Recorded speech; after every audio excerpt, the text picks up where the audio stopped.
예, 자유한국당이 오늘 긴급 비대위를 열고 전당대회 날짜 변경 여부를 확정합니다. 황교안 전 총리를 제외한 후보자 모두가 일정 연기를 요구하고 있지만 장소 섭외와 공정성 문제 등이 걸려 있어 합의는 쉽지 않아 보입니다. 여야 원내대표들이 어제 두 차례 만남에도 결국 국회 정상화 방안을 찾지 못했습니다. 2월 임시국회는 물론이고 당장 다음 주 방미 일정에도 차질이 예상됩니다. 최창렬 용인대 교육대학원장, 김형준 명지대 교수와 함께 전국 현안 살펴보겠습니다. 네, 어서 오세요. 안녕하십니까? 네. 어서 오십시오. 예. 한국당 전대 27일로 예정이 돼 있었는데 문의 없다고 해야 될까요? 2차 북미 정상회담 날짜와 같이 이제 겹치게 됐어요. 그래서 오늘 이제 당 선관위와 비대위를 연속해서 개최한 다음에 날짜 변경 여부를 결정한다고 합니다. 그래서 대부분의 후보들이 지금 연기를 했으면 좋겠다. 뭐 일주 아니면 최소 한 달 이상 이렇게 주장을 하고 있는데 어떻게 보십니까? 가능하겠습니까? 한 달 이상 연기해도 만약에 북미 정상회담 결과가 좋게 나오면 뭐 설령 뭐 아주 원하는 결과가 안 나오더라도 김정은 위원장의 서울 답방을 충분히 예상할 수 있잖아요. 그것도 있죠. 네. 네. 그렇다면 언제까지 그 연기할 수가 없잖아요. 그리고 이 북미 회담이라든지 남북 정상회담 이 변수는 워낙 큰 거기 때문에 다른 어떠한 이슈를 압도할 수 있는 블랙홀이 될 수 있는 거 아니겠어요? 예. 이제 27일이면 계속 언론들이 이제 그쪽으로 관심을 집중시킬 텐데 국민들도 마찬가지고 한국당으로서는 대단히 곤혹스럽게 생겼어요. 최근에 한국당이 상당히 기사회생하는 것 같은 민주당과의 정당 지지율 격차도 좁혀지고 있고 뭔가 어쨌든 보수들이 결집하는 것 같은데 최근에 여러 가지 그 사건들에 관련해서 말이죠. 전당대회의 이른바 흥행 효과가 묻힐 수 있죠. 그러니까 한국당에서는 당연히 여러 가지 고민을 할 수밖에 없는데 문제는 이제 후보들 간의 유불리가 좀 갈리는 지금 형국입니다. 그렇죠. 아무래도 조금 앞서 나간다라고 이제 일반적으로 전망이 되는 황교안 전 총리는 빨리 이제 치르는 게 좋겠고요. 아무래도 다른 후보들이야 이제 좀 늦춰서 뭔가 다시 이제 지지를 좀 견인하려 할 텐데 이런 것 때문에 이제 오늘 판단이 어떻게 내려질지 모르겠어요. 근데 저는 이런 마음은 들어요. 전당대회를 특정한 다른 외부 변수 때문에 연기하는 건 사실 바람직하지 않죠. 그러나 워낙 변수가 크니까 한국당이 뭐 각자의 경선 주자들이야 유불리가 갈리겠습니다만 지나치게 또 제1야당이 어쨌든 좋으나 싫으나 제1야당의 전당대회인데 당대표를 뽑는 너무 묻히는 것도 썩 바람직하지 않은 것 같아서 저는 뭐 연기하는 것도 나쁘진 않을 것 같기도 해요. 알겠습니다. 어떤 결정을 내리는 게 가장 현명한 절충안이라고 보십니까? 지금 두 가지 쟁점이 있지 않습니까? 전당대회 일정에 대한 문제와 더불어 TV 토론에 대한 일정 문제가 실은 같이 있습니다. 근데 지금 이 두 문제가 연동이 돼 있지 않습니까? 저는 당연히 연기돼야 된다고 저는 봅니다. 왜냐하면 지금 대권 후보들 중에서는 뭐 일부는 연기하자 말자도 있지만은 결국은 나름대로 이번 전당대회가 갖고 있는 의미와 더불어서 국민들의 관심을 집중시키려고 한다면 저는 2주 정도는 연기돼야 된다고 저는 보고요. 자연스럽게 연기하면서 TV 토론 횟수도 늘리고 일정을 조정하면은 명분이 만들어질 수가 있을 것 같아요. 그러나 다만 이 부분에 대해서 좀 지적을 하고 싶은 거는 뭐냐면 비대위가 굉장히 엄밀하게 보면은 세밀하지 못했던 겁니다. 2월 북미 정상회담 있은 거는 뭐 그전서부터 다 알았잖아요. 저도 알고 아마 앵커님도 다 알았는데 2월 말로 했잖아요. 그만큼 세심하지 못했던 거죠. 오히려 그거를 감안해서 최악인 상황에 대비해서 한 3월 중순쯤 해야지 그게 정상적이잖아요. 그러면서 보면 굉장히 미숙한 비대위라고 볼 수밖에 없는 거예요. 그러다 보니까 지금도 이거 가지고 우왕좌왕하는 모습을 보이는데 제가 만약에 황교안 전 총리 측이라고 하면 연기합시다라고 오히려 얘기할 것 같아요. 그러니까 이렇게 해서 많은 주자들이 반대하는 거를 끌고 갈 이유가 뭐가 있느냐. TV 토론도 10번이고 20번이고 원하는 대로 하겠다. 이렇게 당당하고 뭔가 상황을 주도할 수 있는 걸 보여줘야지 뭐 연기 안 된다. 뭐 TV 토론도 그냥 선관위가 하는 대로 하자 하고 하면은 어떤 문제가 나오게 되냐면 이게 끝나고 나서도 후유증이 굉장히 커집니다. 예를 들어 현 비대위 체제가 혹시 특정한 후보를 미는 게 아니냐라는 부분들이 있어요. 그래서 저는 뭐 지금 뭐 일정이라든지 장소 섭외 때문에 안 된다 그러는데 그거는 제가 볼 때는 핑계고 의지의 문제라고 보고 또 어떤 결정이 나올지는 모르겠지만 바람직하다고 한다면은 저는 한 2주 정도 연기를 해서 보통 보면 이제 그 북미 정상회담 효과도 단언컨대 2주 정도입니다. 네, 3월 그래서 13일에 그 전국 동시 조합장 선거가 있잖아요. 네네. 그래서 중앙선관위에서 좀 관리 문제가 여력이 안 된다 이런 이야기가 있더라고요. 그거 뭐 어떻게 하느냐에 따라서 달라질 수 있는 거 아니겠습니까? 그래서 뭐 여러 형태의 문제가 있을 수 있지만은 뭐 정치적인 문제 속에서 가장 중요한 거는 과정에서의 많은 사람들이 포용할 수 있는 부분으로 갈 수 있는 거 이것이 오히려 좀 바람직하지 않을까라는 생각을 좀 들고요. 생각을 해보십시오. 전당대회 한 열흘 전 정도부터 모든 매스컴은 다 북미 정상회담 쪽으로 가기 때문에 뭐 그런 식의 상황 속에서 꼭 전당대회를 치러야 되느냐라는 그러한 회의론이 있기 때문에 저는 좀 변경시키는 방법이 오히려 더 현명하지 않을까 생각을 예. 좀 합니다. 참 우연의 일치인지 이렇게 요명하게 2차, 1차 모두 정상회담이 한국당 그리고 지방선거 뭐 이런 일정에 앞서서 이렇게 있다 보니까 한국당 내에서는 뭐 일부 주자 입에서는 술책이다라는 표현도 나왔고요. 그리고 또 한국당 뭐 나경원 원내대표 스스로도 뭐 신북풍론이냐라는 뭐 비판적 시각까지 나오는데 어떻게 보십니까? 한국당이 이런 주장 신북풍이라고 글쎄요, 보십니까? 그렇게 정말 생각하고 얘기를 한 건지 정당의 입장에서 정치적 공세의 차원에서 얘기한 건지 모르겠어요. 신북풍일 수가 없죠. 이 과거에 이제 신북풍은 북풍이라는 말이 있으니까 신북풍이라는 말이 있는 건데 북풍이라는 거는 과거 냉전 시대에 정통성의 부재를 안보 이데올로기로 이제 보존하려 했던 아주 나쁜 그 정치의 전형이었거든요. 예. 이제 그러한 것들 때문에 선거를 앞두고 과거 박정희 정권 시대에 그런 게 많았잖아요. 선거 앞두고 무슨 일이 터지고. 근데 과거에 다 있던 일 이제 그때 선거에 맞춰서 터뜨리고 뭐 이런 거 너무 많잖아요. 일 열고도 하기 어려울 정도로. 근데 지금 이건 북미 정상회담이잖아요. 근데 북미가 과연 이 지금 한국당의 입장을 좀 더 힘들게 만들고 민주당의 지지율을 상승시키기 위해서 했을까? 그건 좀 상식적으로 납득하지 않잖아요. 그래서 물론 지금 이제 아까 말씀처럼 지난해에도 6월 12일 날 1차 북미 정상회담이 있었단 말이죠. 6월 13일 날 다음 날이 바로 이제 지방선거였고 지방선거였죠. 올해는 지금 뭐 말씀 나누고 있는 것처럼 바로 당일날 겹치고 있고 말이죠. 전당대회가. 그런 말이 나올 법한데 그러니까 이런 부분도요. 이제 한국당이 과거의 프레임을 좀 깨고 보다 새로운 프레임으로 나갔으면 좋겠어요. 북미 정상회담 우리가 당당하게 긍정적으로 평가하고 비판하고 비판하고 이렇게 나가야지 이걸 또 그냥 지난해도 이랬기 때문에 이게 신북풍 아니냐 이런 용어 자체가 강경 보수가 볼 때는 그 부분이 수용될지 모르지만 중도 보수나 전통적 보수층이 볼 때도 그 부분을 인정하겠습니까? 저는 그래서 이런 프레임을 좀 깨라 한국당이. 예, 네, 알겠습니다. 오늘 오후에 어떤 결정이 날지 날짜가 과연 바뀔지 좀 지켜봐야 될 것 같고요. 자, 이제 어제 오세훈 전 시장이 당권 도전을 선언을 했죠. 그래서 총 8명 일단은 나가게 됐습니다. 이번 전당대회 핵심 키워드가 박근혜라는 이야기가 있습니다. 어제 오세훈 전 시장도 박근혜를 넘어야 이렇게 이야기를 했거든요. 네네. 글쎄요. 일단 오세훈 전 시장의 발언 어떻게 보십니까? 한국 보수가 넘어야 할 몇 가지 산이 있어요. 그 산을 넘지 못하면은 한국 보수는 미래가 없다라는 말을 제가 굉장히 많이 강조를 하고 예. 있는데요. 제일 첫 번째가 박근혜의 산입니다. 그러니까 결국 보수가 분열된 거는 박근혜 대통령에 대한 탄핵 문제를 가지고 서로는 찬성하냐 반대를 가지고 나눠졌지 않습니까? 근데 결국은 박근혜 산을 못 넘는 거예요. 그러니까 결국 박근혜 산은 뭐랑 또 연결이 되면 이게 또 개파 정치와 연결이 되고 또 뭐랑 연결되면 영남 패권주의와 연결이 되는 거예요.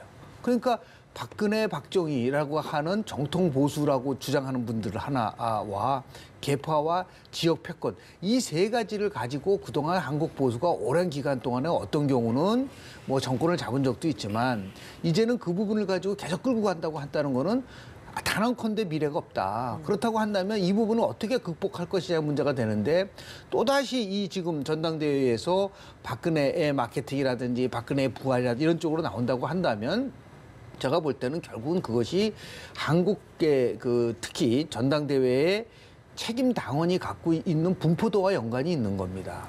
지금 전체의 50% 정도가 영남에 지금 포진돼 있단 말이에요.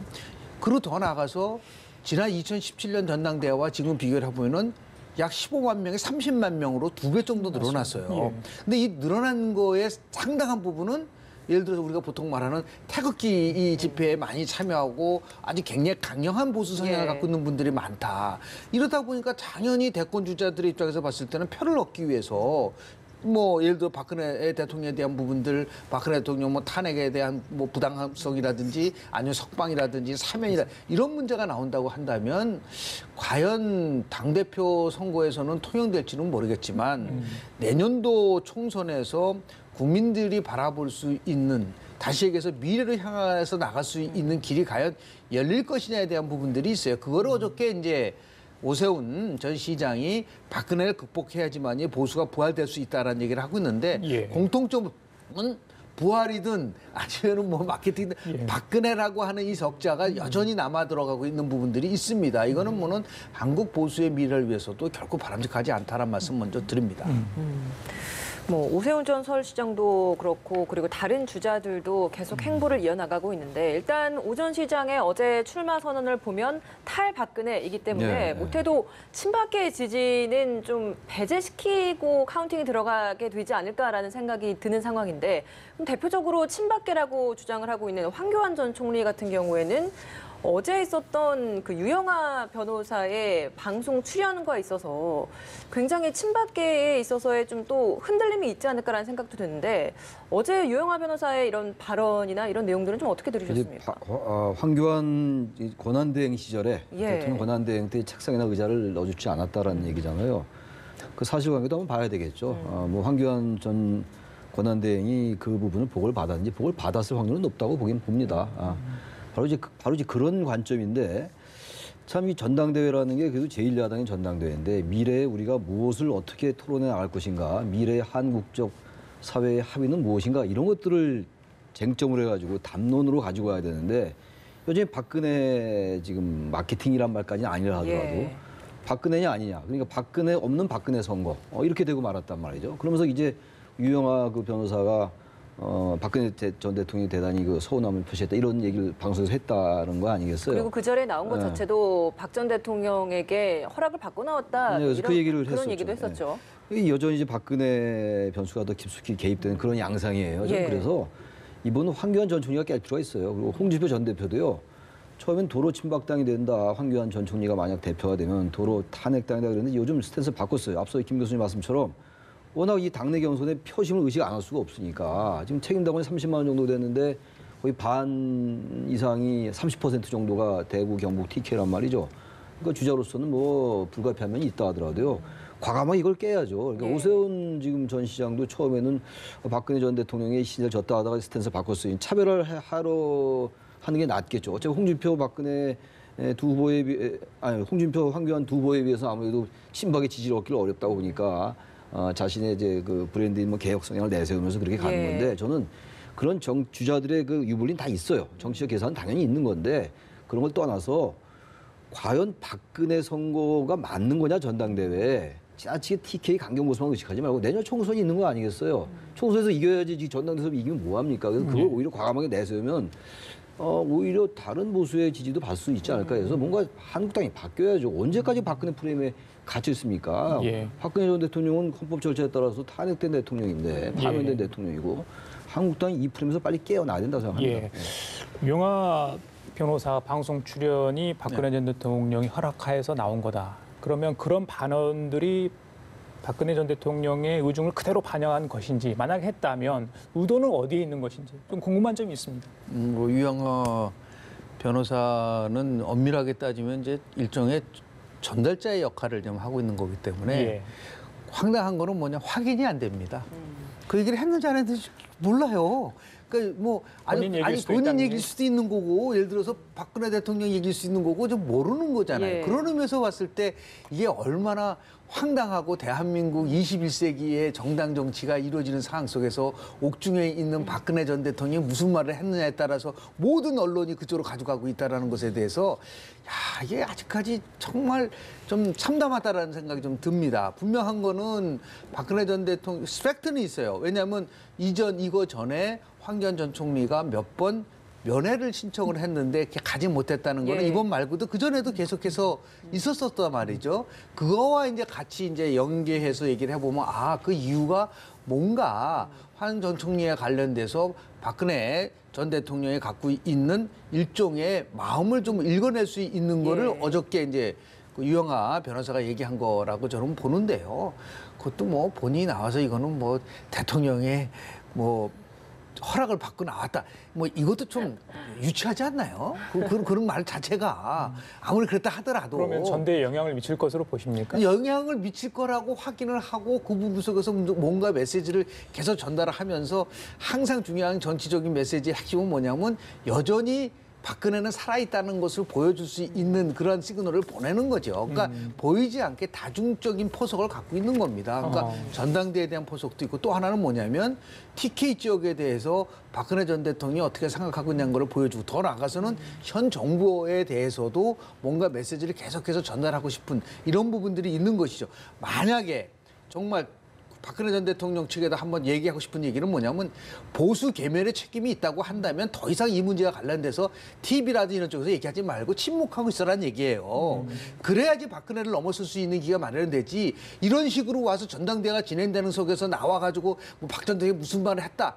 이런 식으로 얘기하는 게 보수의 괴멸에 대한 반성도 없을 뿐만 아니라 보수가 왜 무너졌냐에 대한 전혀 이러한 부분들이 없기 때문에 오히려 일부 막말로 얘기해서 개혁 보수라든지 중도 보수라든지 이런 사람들 입장에서 봤을 때는 또다시 보수가 이렇게 괴멸 속으로 갈 수 있는 이러한 것이 나가는 건 안 된다라는 그 부분들에 대해서 더 이상 이 문제를 가지고 저는 그 유영하 변호사가 이렇게 이 판을 흔들려고 하는 그런 생각을 갖고 나와서는 절대로 안 된다는 말씀을 좀 드리고 싶습니다. 예, 알겠습니다. 자, 좀 답답한 국회 얘기 좀 하겠습니다. 어제 여야 3당 교섭단체 원내대표가 만났습니다. 국회 정상화 논의를 했는데 2번 만났어요. 근데 합의를 이루지 못했습니다.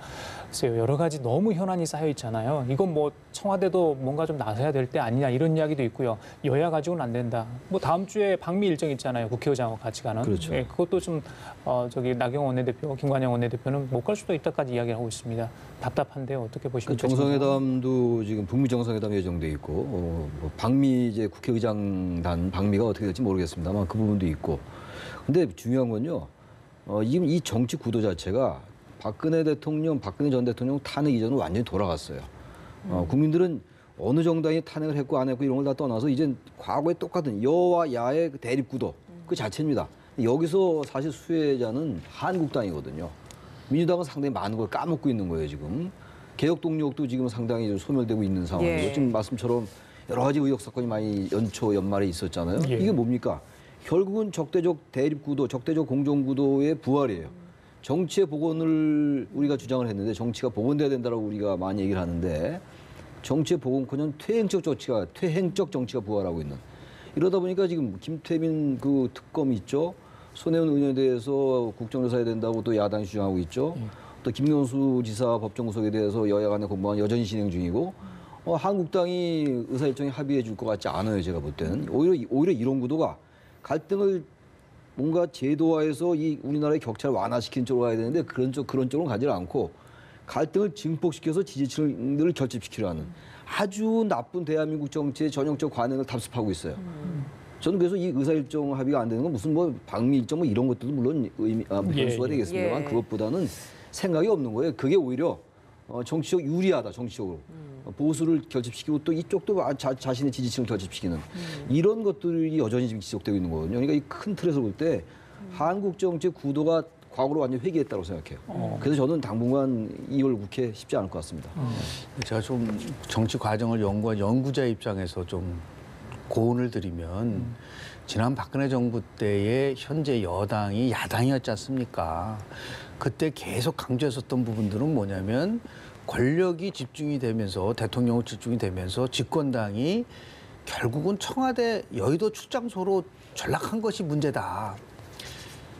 지금 이러한 대치 상황 속에서 여야가 동일한 선상에서 문제가 있다라는 그런 지적을 많이 하고 있는데 저는 거기에 동의하지 않습니다. 결국 이 문제를 풀 수 있는 거는 힘 있는 사람이 푸는 겁니다. 권력을 갖고 있는 사람이 푸는 거예요. 그거는 박근혜 정부 때도 수없이 강조했었던 겁니다. 박근혜 정부가 그렇게까지 몰락하는 과정 속에서 과연 새누리당이 뭘 했느냐. 한번 되짚어 한번 보세요. 대통령 한마디에 꼼짝 못하고 당시 새누리당 원내대표인 유승민 원내대표를 그냥 배신자 낙인 찍어가 쫓아낸 정당입니다. 그럼 어떻게 됐어요? 그 정당이 몰락했지 않습니까? 이 부분 속에서 지금 여러 가지 의혹이 있고 하면은 경제가 어려운 상황 속에서 정치가 정상화되지 않으면 그럼 모든 피해는 누가 보느냐면 결국은 정부 여당이 책임이 있기 때문에 보는 겁니다. 지금 정치 실종, 경제 침체, 사회 혼란, 안보 대립 이 모든 걸 풀 수 있는 힘은 정부 여당한테 있는 겁니다. 그렇다면 야당의 요구를 일정 정도 수용을 받아줘야죠. 그래서 이걸 어떻든 간에 풀고 빨리 국회를 정상화하는 방식으로 가서 민생에 관련된 법안을 통과시키고 이렇게 해야지 똑같은 선상에서 여당이 야당이 잘못했다고 그러고 야당은 여당이 잘못했다고 대립구도로 가져가게 하는 거. 그러면 결국은 서로 양비론 쪽으로 간다고 보지 않습니까? 이 문제를 어떻게 풉니까? 가장 큰 거는 국정 운영의 최고 책임자는 결국은 대통령이고 정부 여당이지 않습니까? 이런 각도에서 봐야 된다. 그래서 양보할 건 양보하면서 이 문제를 풀어가야지 끝까지 대립으로 끌고 가는 것은 저는 결코 바람직하지 않고 이거는 과거에서 지금 최 교수님이 말씀하시는 이 부분 속에서도 누가 잘못했다는 이런 거가 아니라 여야 전부 다 잘못했다고 얘기를 하는데 저는 그 부분보다는 풀라고 한다면 이 교착 상태를 어떻게 풀어야 되느냐라는 해법을 얘기하려고 한다면 이 시점에서는 권력을 가진 사람이 이 문제를 풀 수 있게끔 지혜를 발휘할 필요가 있는 것이지 양쪽으로 비판한다고 이 문제가 해결되는 건 아니다라는 말씀 좀 드립니다. 정부 여당, 힘 있는 정부 여당의 통큰 결단이 필요하다라는 이야기를 해주셨습니다. 네, 이번에는 유승민 전 대표 이야기를 좀 해보도록 하겠습니다. 8개월 동안의 잠행을 마치고 이제 다시 정치 행보를 본격적으로 하고 있는데 오늘 또 연찬에 참석해서 손학규 대표와 만남을 갖는다고 합니다. 바른미래당의 미래에 대해서 논의할 것으로 보이는데 미래 좀 어떻게 예상하십니까? 얼마 전에도 손학규 대표와 유승민 전 대표가 만났었죠. 예. 그리고 최근에 또 민주평화당과 바른미래당의 중진들이 만나기도 했습니다. 이건 뭐냐면 어쨌든 바른미래당과 민주평화당의 어떤 통합 문제가 얘기되고 있다는 하나의 방증들이에요. 예. 문제는 이제 유승민 전 대표가 원래 이제 바른미래당에서 한국당 쪽으로 가는 이런 시나리오들이 많이 얘기가 됐었는데 황교안 전 총리가 등장하면서 그 그림은 대단히 어렵게 됐어요. 예. 유승민과 황교안이 같이 하기는 어렵다고 봐요, 기본적으로. 그런 상태에서 그러면 유승민 전 대표와 손학규 대표가 같이 할 수 있느냐의 문제인데 예. 손 대표는 계속 이제 중도 개혁을 강조하고 있거든요. 맞습니다. 자신은 진보다라고 얘기하고 있고 예. 유승민 전 대표는 진보라고 얘기하는 거에 동의하기 어려울 거예요. 단지 경제나 사회 이런 것들에 있어서는 지난 박근혜 정권 때도 유승민 당시 원내대표 때 증세 없는 복지나 허구다라고 하면서 박근혜 대통령에게 반기 들었던 그런 때가 있었잖아요. 경제나 이런 쪽은 진보적 어떤 의제를 같이 할 수가 있는데 적어도 안보에 있어가지고 손 대표와 과연 유승민 전 대표가 같이 할 수 있을까. 근데 단 정치라는 게 가능의 예술이고 어떻게든 절충점을 찾아가는 예술이라면 불가능하지도 않다고 보고 특히 문제는 바른미래당의 현재의 지지율이나 민주평화당의 지금의 지지율이 과연 내년 총선에 임할 수 있을 것인가의 문제가 제기될 수밖에 없어요. 예. 그렇다면 어쨌든 두 정당은 공통 집합을 찾아 나가야죠. 단지 그 내부에서 바른미래당 내부에서도 좀 결이 다른 의원들도 있고 그래서 나오는 게 이제 과거의 국민의당으로 이제 회귀하는 뭐 이런 쪽의 그림이 있는 것 같은데 거기에 난관이 많은 것 같아요. 제가 보기에 저도 뭐 여러 이제 취재 아닌 취재를 해보는데 민주평화당 내에서도 뭐 같이 하기 어려운 그룹도 좀 있는 것 같고요. 같은 진보적 성향의 의원들도 예. 이러한 것들을 결국은 구심점이 될 수 있는 분은 손학규 대표일 수밖에 없겠죠. 근데 과연 그걸 동의해 줄 수 있느냐의 문제. 그래서 어쨌든 뭐 유승민 전 대표는 어쨌든 복귀하려는 그런 행보를 보이고 있는 거거든요. 예. 저는 그래서 가능성이 있다고 봐요. 그리고 뭐 여러 가지 정치적 변수가 있기 때문에 그리고 이 구도로 그대로 이제 총선을 치른다는 게 잘 상상이 안 가잖아요. 워낙 양대 정당이지 거대 정당들이기 때문에 또 선거제 개혁의 이슈도 있는 것이고 그래서 저는 좀 지켜봐야 되겠습니다만 가능성을 배제할 수 없다고 생각합니다. 8개월 동안 지방선거 끝나고 나서 거의 직거 상태로 있었지 않았습니까? 이거 자폐 정치예요. 정치인이 어떻든 형태든 간에 어떤 상황에서 자기 목소리를 내고 국민과 소통하고 문제가 있으면 해결하려는 모습을 보여야지 집거 정치를 한다든지 이렇게 한다는 것은 정치의 기본적인 그 ABC와도 다르다. 지금 우리 언론에서 나오는 것 중에서 가장 거슬리는 단어가 두 가지를 얘기한다면 도로 친박당, 도로 국민의당입니다. 그 도로라는 걸 국어사전에서 한번 찾아보고 싶어요. 도로라는 이게 있을 수 있나요? 미래로 나가야 되는 거 가겠습니다. 그리고 막말로 얘기해서 정당을 자기가 바른미래당을 만들었다면 왜 이렇게 됐느냐. 이런 평가까지 있었어요. 바르지도 못했고 미래도 없었기 때문에 바른미래당이 몰락하고 있는 거 아니냐. 이런 평가까지 있었단 말이에요. 당당하게 이 부분 속에서 자신의 얘기를 한을 넘어서서 정당이라는 거는요, 이념적 스펙트럼이 넓어야 되는 거예요. 하나로 통합된다고 한다는 것 자체가 잘못된 생각이라는 거죠. 이 안 속에서 한쪽은 똑같은 겁니다. 미국의 민주당을 한번 보십시오. 미국 공화당을 한번 보십시오. 굉장히 보수적인 사람도 있고 진보적인 사람도 같이 어울려서 가는 것이지 어떻게 정당이 이념적으로 똑같은 사람만 가면 그건 다원민주주의에 대한 기본을 이해를 못하고 있는 거예요. 그러니까 지금도 늦지 않았다. 이제 연찬회 지금 하지 않겠습니까? 예. 끝나고 나면은 한 목소리로 하고 열심히 남은 기간 동안에 국민의 지지를 받아서 다음 총선에서 국민의 심판을 받겠습니다. 그렇게 해놓지 않으면 2000년도 총선 기억나지 않습니까? 당시에 새천년 민주당이 59석에서 9석, 당시에 그리고 자민련, 김종필 총재가 아예 비례대표 되지도 못했어요. 17석에 4석으로 줄어들어. 그렇게 몰락할 가능성도 있는 겁니다. 그렇게 하지 않기 위해서라도 예. 뭐 정당 합당한다든지 뭐 통합 이런 얘기는 다 없애버리고 어떻게 하면 바른미래당이 정말 국민에게 다가설 수 있느냐라고 하는 한 개 똘똘 뭉쳐서 갈 수 있는 그런 의지를 보여야 되지. 뭐 통합 얘기가 나오고 무슨 뭐 탈당 얘기가 나오고 그런 순간 바른미래당에는 미래가 없다라는 말씀을 좀 드리고 싶습니다. 예, 알겠습니다. 오늘 어떤 진로를 결정할지 좀 지켜보도록 하겠습니다. 지금까지 최창렬 용인대 교육대학원장, 김영준 명지대 교수 두 분과 함께 얘기 나눠봤습니다. 고맙습니다. 감사합니다.